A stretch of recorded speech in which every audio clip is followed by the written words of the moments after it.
Esse podcast faz parte do site Fambonanet. Acesse fambonanet.com.br.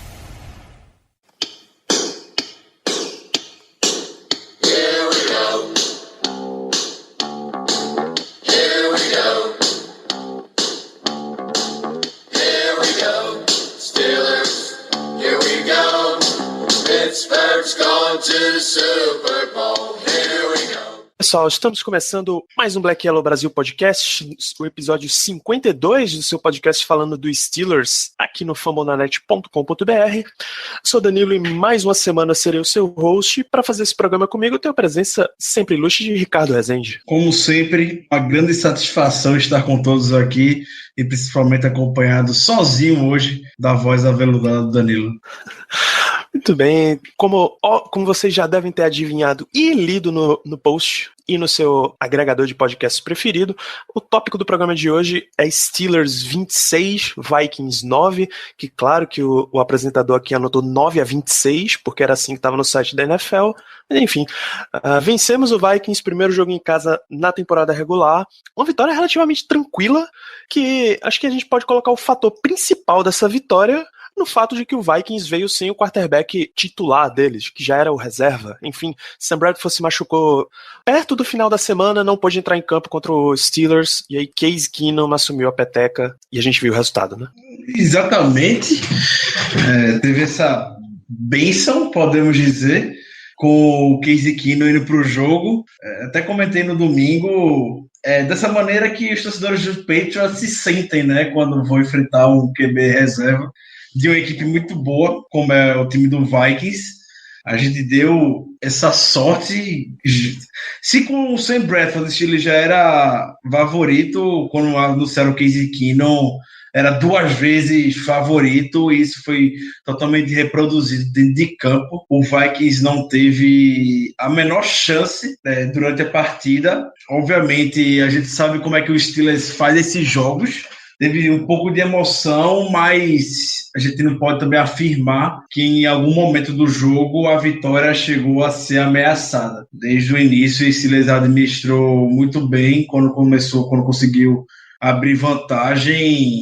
E apesar de ter certo momento de a gente imaginar que o Vikings ia chegar, logo em seguida o Steelers tratou de desmentir, tranquilizar todo mundo, e o placar de 26-9 reproduziu o que foi em campo. O Steelers jogando o básico para ganhar de uma equipe que, pelo parte do ataque, estava completamente perdida, sem o seu general, sem o Sam Bradford. 211 das 243 jardas de passe do Big Ben vieram em situações de pocket limpo. Ele teve um rating de 119.2, o que dá uma certa indicação de que ele foi bem protegido durante o jogo.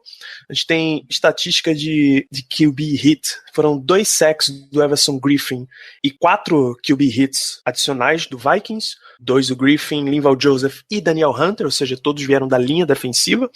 Só que a estatística diz uma coisa, mas visualmente, em alguns momentos do jogo, a gente viu um Villanueva muito dominado pela linha defensiva do Vikings, que a gente sabia o poder, a gente demonstrou essa preocupação no podcast passado. Em alguns momentos, especialmente o Griffin passou pelo Villanueva como se não tivesse ninguém na frente. Do mesmo jeito que a gente viu o TJ Watt passar diante da linha ofensiva do Vikings, a gente viu Griffin e o Hunter chegando muito fácil no Big Ben. Como é que você viu essa nossa linha ofensiva e proteção de passe nessa jogada? Concordo quando você comentou, Danilo, que talvez a linha ofensiva não tenha reproduzido o que os números estão falando, a sensação que a gente teve dentro de campo. Então, o Villanueva, uma nova semana onde causa uns sustos em cima da gente, estava protegendo bem o Big Ben. Hoje, talvez seja um pouco justificado pela entrevista que o Raymond Foster deu, falando que o Villanueva esteve muito doente na semana passada, ao ponto de perder 9 quilos em uma semana. não consigo imaginar a desidratação, talvez, ou a diarreia muito forte que deu no Villanueva. E teve momentos, após o Raymond Foster falar isso, vendo os highlights da partida, que o Villanueva, a gente via em replays e tudo mais, estava com a cara de claramente desconfortável na partida. Não foi à toa que, depois de um dos sacks da Everson Griffin, o Tony chegou a sacar ele do jogo e botar o Hubbard em campo na posição de left tackle. Segundo jogo consecutivo que o Villanueva passa desconfiança. O Villanueva terminou muito por cima na temporada passada, ganhou uma extensão contratual justa nessa off-season, mas está sendo em campo que a gente já temia dele anteriormente, o elo mais fraco dessa OL. Na semana passada, causou até estranheza o Villanueva ser o segundo melhor left tackle ranqueado pelo Pro Football Focus, que, como a gente bem lembra, o Nassib já havia conseguido o sec também nas costas do Villanueva em cima do Big Ben. Teve um lance até que causou um susto, qualquer toque no Big Ben é susto pro Steelers, mas teve um lance específico que o Villanueva caiu muito em cima do joelho do Big Ben e Deus o livre, sabe como não aconteceu uma tragédia naquele momento. Não sei se foi algo de jogo e tudo mais, mas eu não achei também que o Vikings se aproveitou muito dessa fragilidade que o Villanueva vinha mostrando. Isso foi mais lá no terceiro quarto, foi até o Hunter também estava daquele lado. Teve lances que ficou o Hunter contra o Jesse James e o Big Ben e o Jesse James, não teve a menor chance em cima do Hunter. Mas, como o próprio Tony também comentou hoje, o time está engrenando ainda durante a temporada e a OL também. Acho que se tem um cara que de fato a gente pode questionar, esse cara sempre vai ser o Villanueva. Os demais jogadores estão muito bem. Gilbert é um dos 3 tackles da NFL que não cedeu nenhuma pressão nas 2 primeiras partidas. O De Castro dispensa apresentações. O Foster, nenhum sack de temporada passada, e o Pounce, capitão da OL. Então o Munchak vai estar fazendo trabalho com o Villanueva. Eu não me preocupo muito, mas a gente também não tem muito tempo para ficar para o Villanueva não deslanchar na temporada. Semana 4 vai enfrentar um Ravens, que a gente sabe como a defesa do Ravens está fogo nessa temporada. Depois pega o Jaguars, que a defesa conseguiu 10 sacks na primeira semana contra o Houston, Texas. Então fica a preocupação para essas 2 partidas de como o Villanueva em específico vai atuar. E uma homenagem ao nosso amigo Caio, que durante a partida falou que o Villanueva era caso de corte. No dia seguinte, vamos com calma, vamos dar tempo ao menino. Não priemos cânico. Então, só vale mencionar aqui que foram dos nossos 73 snaps ofensivos, o Villanueva teve presente em 53 de 74 snaps ofensivos. Chris Hubbard jogou como left tackle, depois Marcus Gilbert sentiu umas câimbras e o Villanueva voltou como right tackle no lugar dele. O Villanueva voltou como left tackle e o Hubbard foi para right tackle. E o Hubbard migrou para right tackle, exatamente. A gente às vezes confunde. Foi impressão minha ouvindo o narrador, ou em alguns lances o Hubbard entrou como um 6º bloqueador? Sim, o Hubbard é o cara favorito do Mike Tomlin. Hoje, na coletiva, foi feita uma analogia que o Hubbard é a mãe da OL, faz tudo que você imagina. Então, o cara é center, o cara é guarda originalmente, mas joga de left tackle, de right tackle e ainda linha como tight end.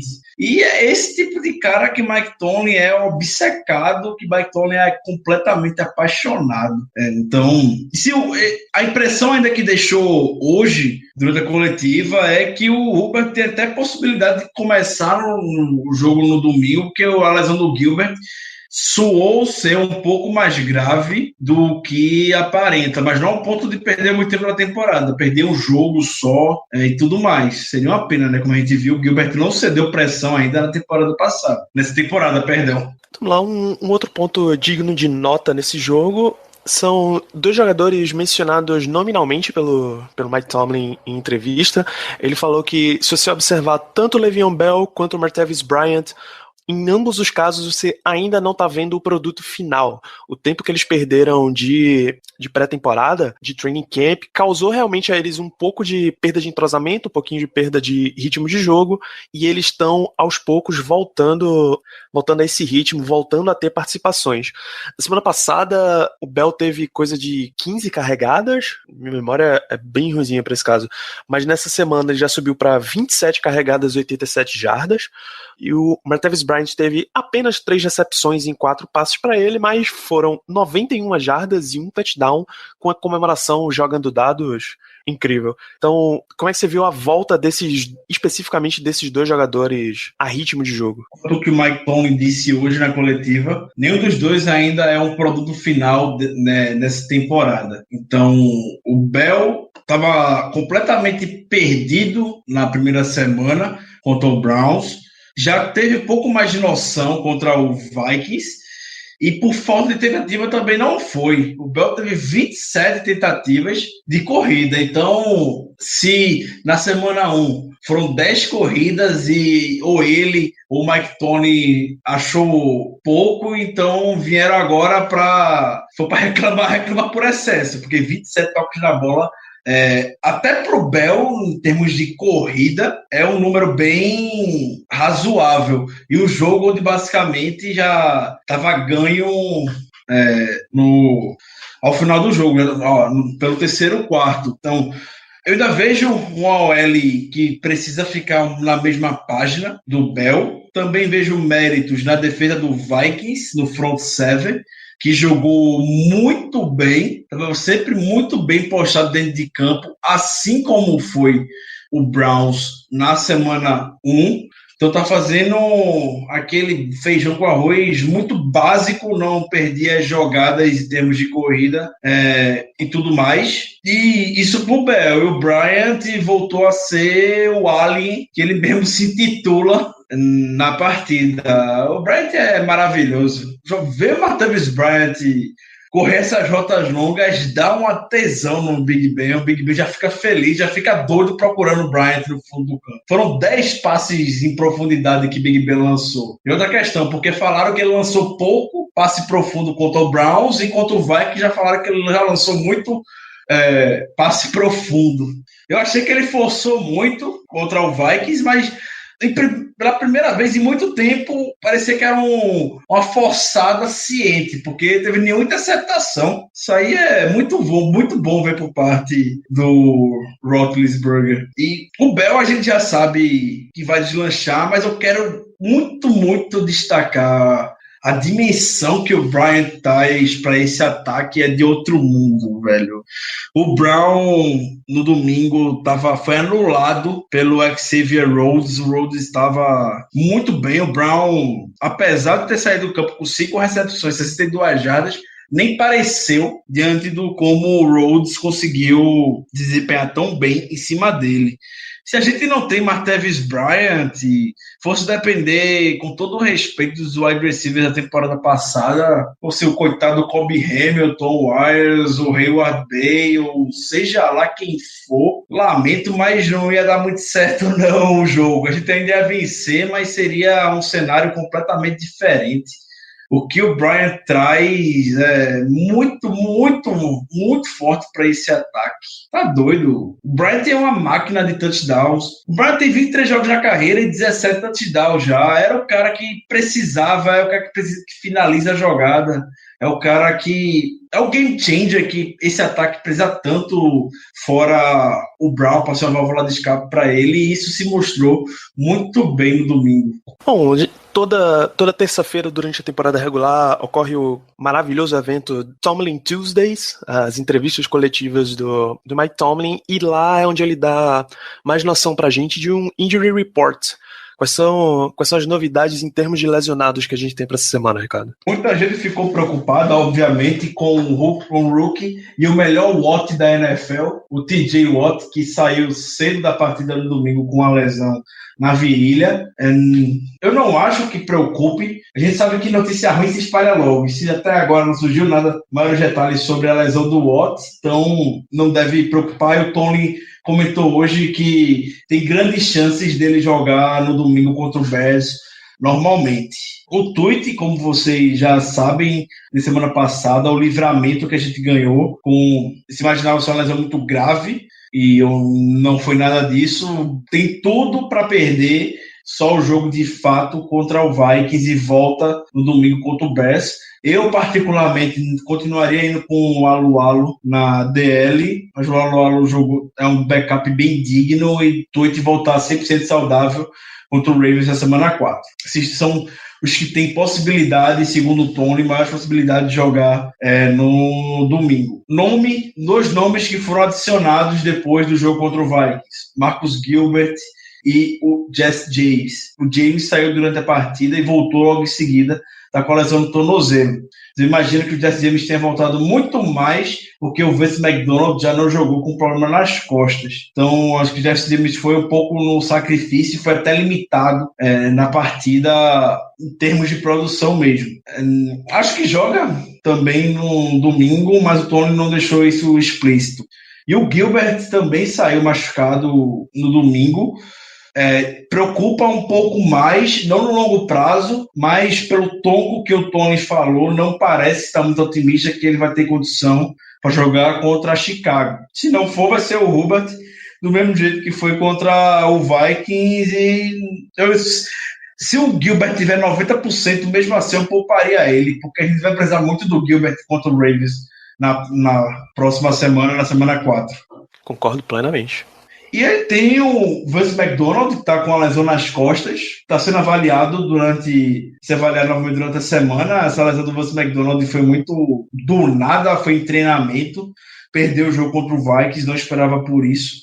Vai ser avaliado durante a semana para ver a real condição dele para domingo. E o J.J. Wilcox, a gente sabe, está no protocolo de concussão e permanece lá. Mas o Tony mostrou certo otimismo de que ele vai sim sair do protocolo e jogue contra Chicago normalmente. E ainda bem que em termos de lesão grave, esse time ainda está livre de maiores problemas, principalmente nos seus playmakers. Iniciar 2 jogos da temporada consecutiva com o Ryan Chazier, eu acho que é o Mark Nett na carreira dele. Mais algum... teve uma outra parada já preparando para a próxima rodada que Mike Tomlin tratou do Chicago Bears, que parecia aquele time de 85, né? Como ele sempre faz, inclusive. Como sempre faz. Você bota qualquer time, o adversário na semana seguinte, e Mike Tomlin vai botar o adversário nas alturas. Então ele elogiou muito, rasgou o verbo hoje para o time do Chicago Bears. A gente já sabe que o histórico que o Mike Glennon tem contra o Steelers 2014, aquele jogo 2014 pelo Buccaneers, no Heinz Field, onde o Mike Glennon calou a boca de todo o estádio. O Tony fez questão de lembrar hoje uma das piores lembranças que o torcedor do Steelers pode ter em um jogo no Heinz Field, aquele jogo do Tampa Bay Buccaneers, 27-24. Elogiou os wide receivers, elogiou os tight ends do Bears, falou que o Tariq Cohen, o rookie lá, lembra muito o Darryl Sproles, falou que a defesa do Bears é muito dinâmica, vai ser um jogo muito difícil, Soldier Field é um ambiente muito hostil, o time vai enfrentar dificuldade de jogar lá. O Tony nunca venceu Chicago, só foram 2 jogos e 2 derrotas. O Steelers, desde 1936, só tem uma vitória contra o Bears e 11 derrotas. É um número bem preocupante jogando lá em Chicago. Então, acho que Tony ouve muito nosso podcast e está querendo jogar todo o favoritismo para aquele lado lá para evitar a famigerada zica.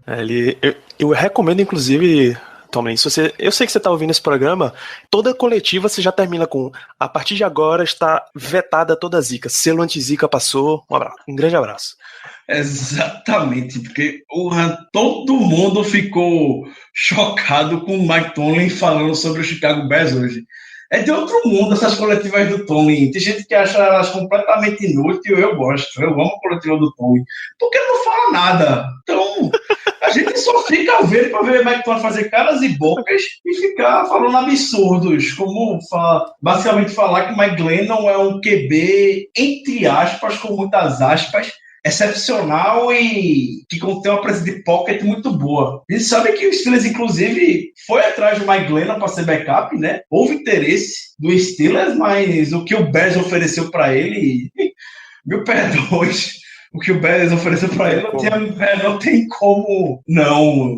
Me admira, até, tá falando do Bears, o John Fox insistindo no Mike Glennon, falando sério agora, e não apostar de vez no Mitch Trubisky. Né? Não, vamos ver. Tony é um cara muito mais estudado que a gente, porque eu juro, eu não sei o nome de um wide receiver do Chicago Bears, como o Tony elogiou tanto o corpo deles hoje. Eu conhecia o Kevin White, o Cameron Meredith e o Marcus Winkle. Os três são mascates. Eu acho que o número 1 nesse momento é Kendall Wright, que era do Tennessee Titans. Ele é o único que eu conheço, cara. Então, vamos consagrar um famoso Who no domingo. Eu falei no Twitter, jogo contra o Bears, você que tá ouvindo pode ficar com medo. Pode ficar com muito medo desse jogo. É um alto potencial de derrota, sem pessimismo nem nada. É apenas a realidade do torcedor do Steelers. Num jogo assim, do Steelers, a gente sabe, ano após ano, a gente aprendeu a lição. Não vai ser fácil. Não vai ser de maneira alguma. Sempre tem aquele upset zoado no meio do campeonato, cara. É impressionante. O espírito de Robin Hood. Incrível. Eu vim aqui até, inclusive, buscar quem são os wide receivers. Cara, eu acho que é Kendall Wright, Josh Bellamy e Deontay Thompson. Faço a menor ideia quem é Josh Bellamy e Deontay Thompson. Faço a menor ideia. Enfim, o que vale é que lançando pra eles estão Mike Glennon e, na moral, Steelers não pode nem dar a chance de vacilar contra um cara desse. Notícias dessa semana. Primeiro, uma notícia muito esquisita.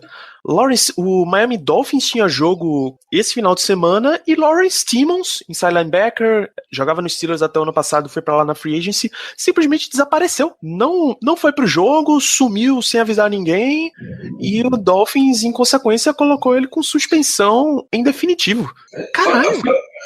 Foi a notícia que mais chocou. Mais chocante envolvendo os Steelers do final de semana. O Timmons sempre foi exemplo aqui em Pittsburgh, seja de dedicação fora e dentro de campo, não se lesionava, sempre no auge da forma física, era um dos capitães, entre aspas, aquele estilo muito low profile que ele sempre teve diante da equipe, mas era uma figura de inspiração e de liderança para todo mundo do Steelers. Então, é de causar muita estranheza o que está acontecendo com o Lawrence Timmons. A assessoria do Steelers hoje falou que o time não vai dar nenhuma notícia, nem informar nada ou se posicionar oficialmente com relação ao Timmons, até por respeito ao Miami Dolphins e pelo próprio jogador também. A gente não sabe o que é que está acontecendo.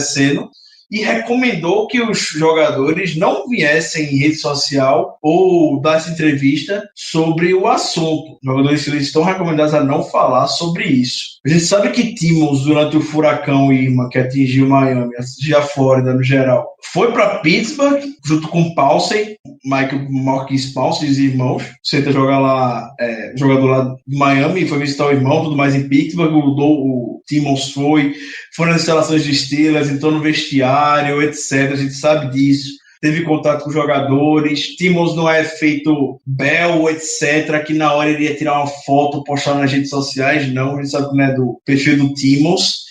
Essa notícia nem foi tão divulgada assim na mídia, mas é o que eu posso imaginar que podem ter falado pro Timmons, soltando alguma gracinha no vestiário de Miami, porque o que a gente sabe foi que alguém chateou muito o Timmons para ele sair, ao ponto dele abandonar a concentração. Então alguém deixou ele muito chateado, alguém puto da vida. Então o Dolphins deu essa suspensão indefinitiva para ele.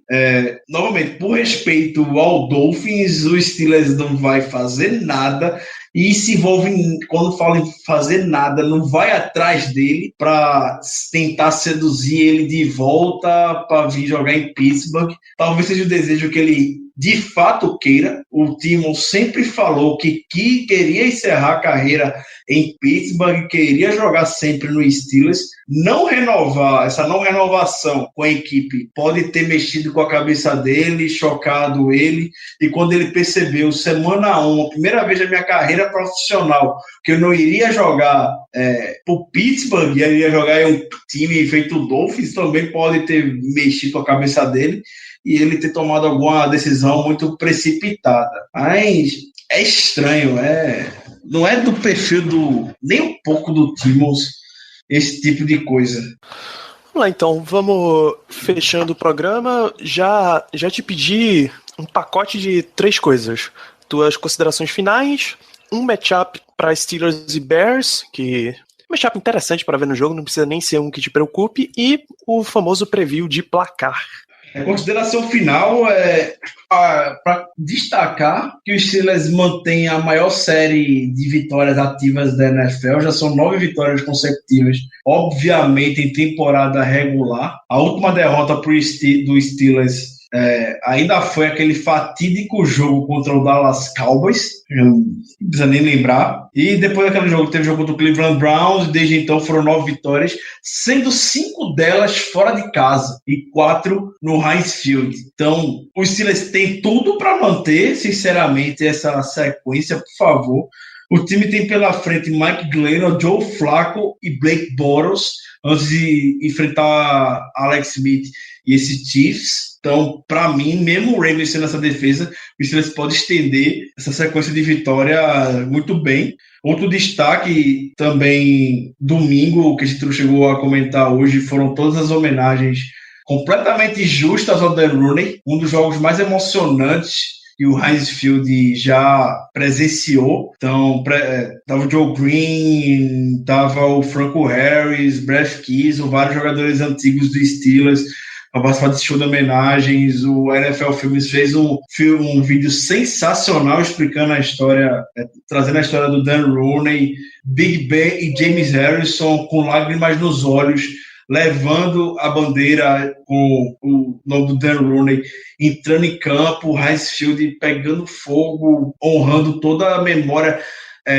do Rooney. Toda homenagem é justa e merecida. Teve a presença do Roger Goodell também, o comissário estava lá para participar dessas homenagens. O Tomlin visivelmente era a pessoa mais emocionada em termos de quem fica em campo durante a partida. Antes do jogo ele já havia comentado, após o jogo ele já havia comentado, hoje na coletiva ele comentou de novo. A gente sabe a luta que o Rooney tinha com relação a minorias, e o Tomlin é grato sempre ao que o Rooney poder dar essa oportunidade de ser head coach, precisa mostrar um pouco do trabalho dele. Então, acho que vale destacar muito isso. E só mais um destaque também é só que o Big Ben chegou ao seu 7º QB da história a ter 125 vitórias em temporada regular como titular. Isso é bastante para reforçar a carreira vitoriosa que o Big Ben tem. Já é top 10 da história em basicamente todos os stats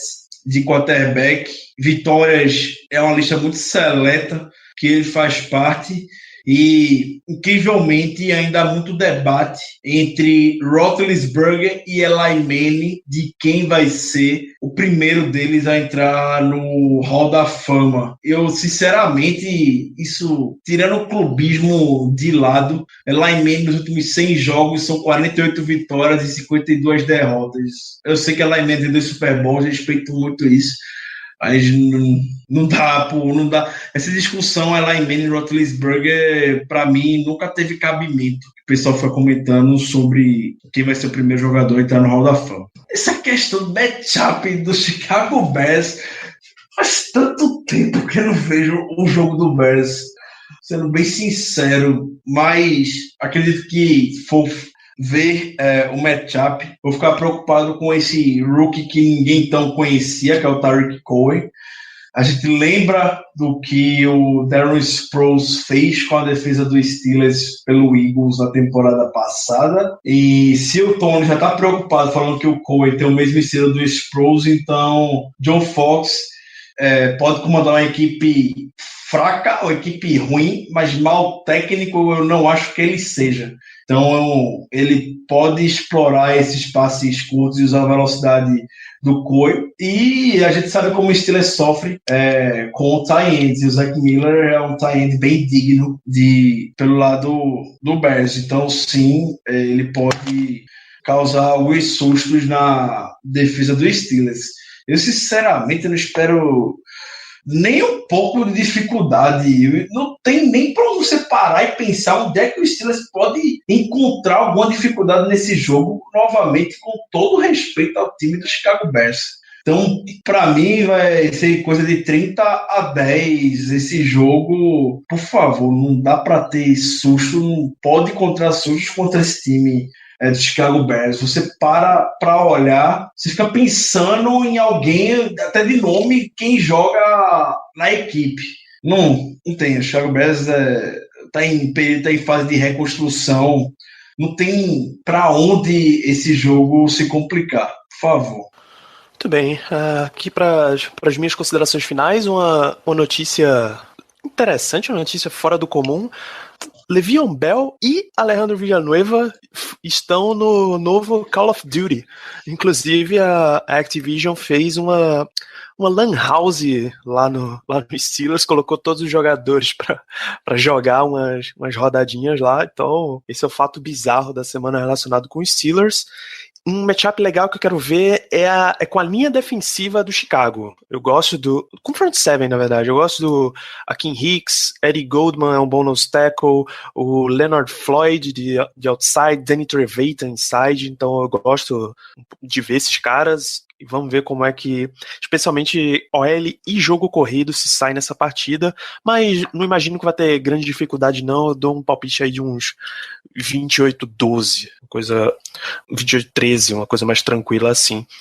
Foi boa essa lembrança do Bell e do Villanueva serem personagens no novo Call of Duty, que não tem a ver com isso, mas a gente já vê a figura, talvez, que o Villanueva representa para o Steelers. Então, como vocês sabem, eu posso imaginar, o Juju Smith-Schuster tem 20 anos, é o jogador mais jovem da NFL, e o Juju não sabe dirigir, ele não tem licença para dirigir. E o principal meio de transporte dele em Pittsburgh, ele mora sozinho, sem os pais, é uma bicicleta. Ele de fato se locomove pelas ruas de Pittsburgh como um jovem normal de bicicleta. E quem levou o Juju para essa premiere, podemos dizer, do novo Call of Duty, foi o Villanueva. E o Villanueva levou o Juju, ensinando o Juju a dirigir o carro. Então, o Juju compartilhou, como sempre, nas suas redes sociais.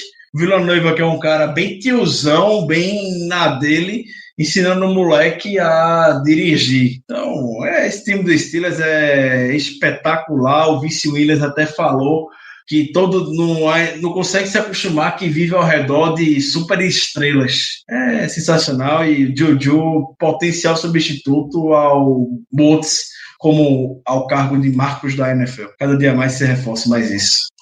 Muito bem, então, pessoal, a gente está encerrando o episódio dessa semana, o nosso episódio 52. Para você que quer matar todo mundo, passar geral na faquinha no Call of Duty, deixa 5 estrelas lá no iTunes, ajuda a gente a chegar a mais ouvintes torcedores dos Steelers.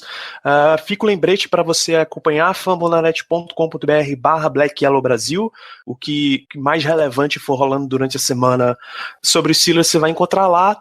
Steelers e Bears, domingo, 2 da tarde, sem transmissão para o Brasil, então vamos todos sentar com aquela maravilhosa fornada de biscoitos da vovó e acompanhar esse jogo. Quem entendeu me adiciona.